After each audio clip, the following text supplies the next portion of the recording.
Well, the gas tank has finally arrived.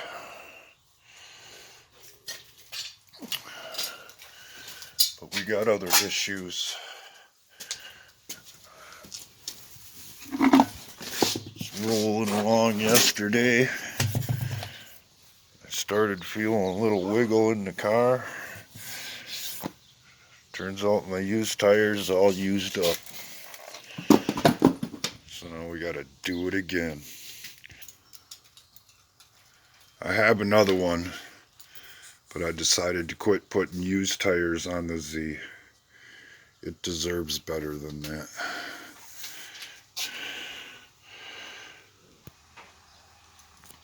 I suppose our country's in kind of the same situation. We've been putting cheap, free stuff that's just been laying around into place, hoping that it's going to do the job. And if only we were willing to put in some time, effort, thought, and maybe even in a little investment, we could come up with something that really works. Collectively, we're too trusting.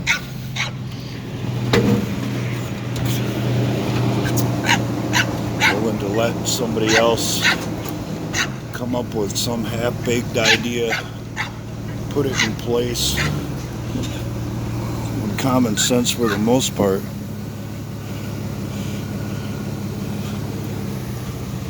Tells us all that it's a bad idea, yet we just sit back and roll with it anyway. There's a rule I have that most people don't. Never put all your faith in someone who says, "Trust me." Because they might not have your best interests in heart. They might be operating for their own agenda, to present their own ideas on whatever subject might be out there, so they look like they're the ones who should be in charge. It's good to have a little antitrust in your heart and policies. Keeps everyone honest. Eventually, there you go, power gets to the structure, or in the inner structure, and starts taking advantages of the things that we let it do in the first place. The things that we, through our participation in their whatever program, made possible for them to do. That's the whole point of antitrust. And if we ever take a minute to poke around in what's really going on, it might become really obvious to what the problem is, whether the people who are violating our trust realize it or not.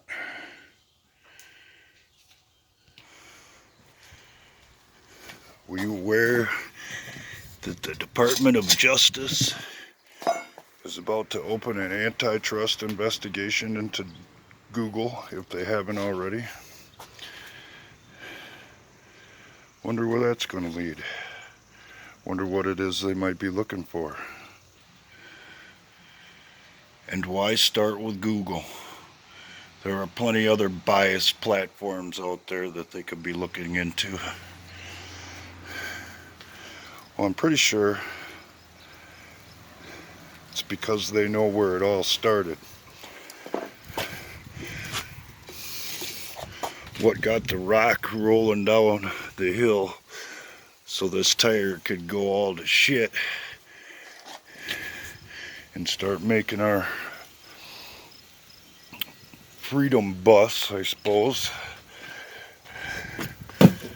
bounce around all over the road. And now here finally,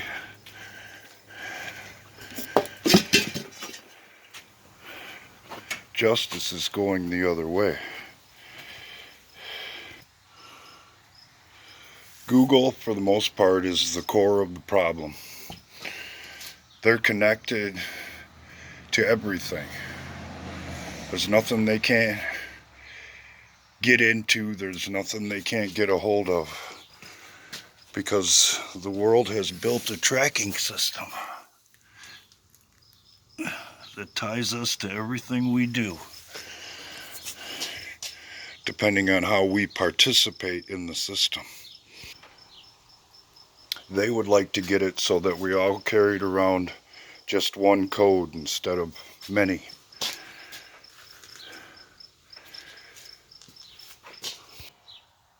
Our system has inconvenient checks and balances for them.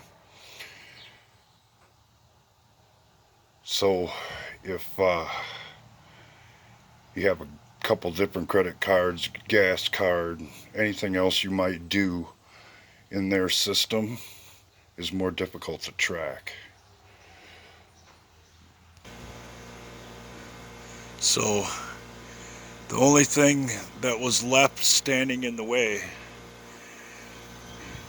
was our system of government, was the checks and balances built into the Constitution.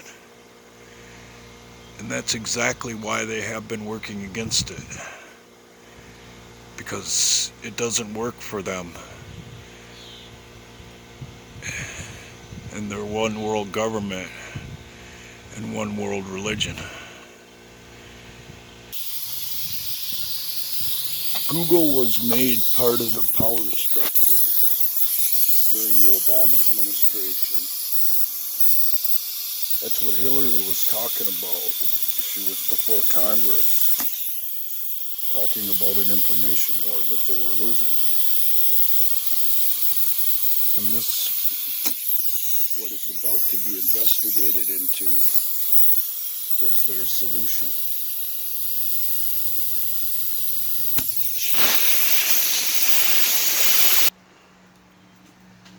And by hooking up with Google, they realized something, that they had access to the system in a way that they never had before.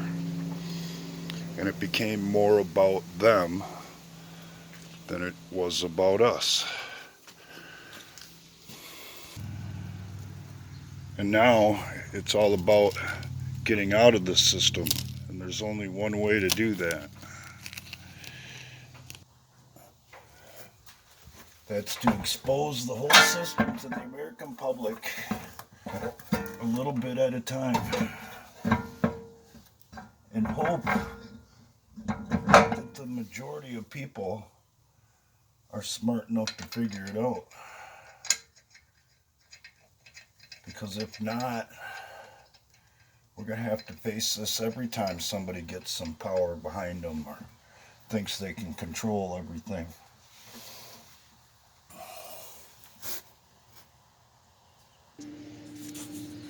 Most people don't know because they don't want to know. They think as long as they can keep their eyes on whatever it is they're wanting to do, they'll be able to do it the next day. In our world, we shouldn't have that luxury. We should all remember that trust me shouldn't mean unquestioned, undying, implicit trust. Someone else might just want to rain on our parade. So I suppose I'd ask you, as a citizen of this country, or even a citizen of the world, what would you rather ride around in? Something that has good structural integrity and ain't on the verge of falling apart while everyone else ignores it? Or to ride around on something that you knew was going to fail sooner or later, But if he could just ignore the warning signs, it would all be okay. Well, there's a term in my industry for that, and it's very seldom okay. It's called catastrophic failure. And participating in a catastrophic failure is not advisable, because they call it catastrophic for a reason. It means you don't know what's going to happen, the end result of the failure.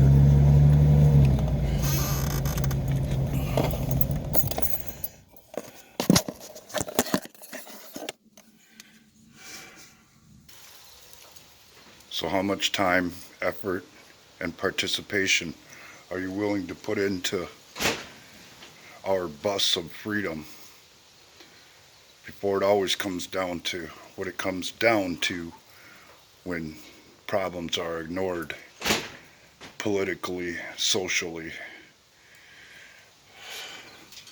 and personally, for that matter? Blood, something that very, very few people, especially nowadays, are willing to commit to their cause. See you next time, if there is a next time.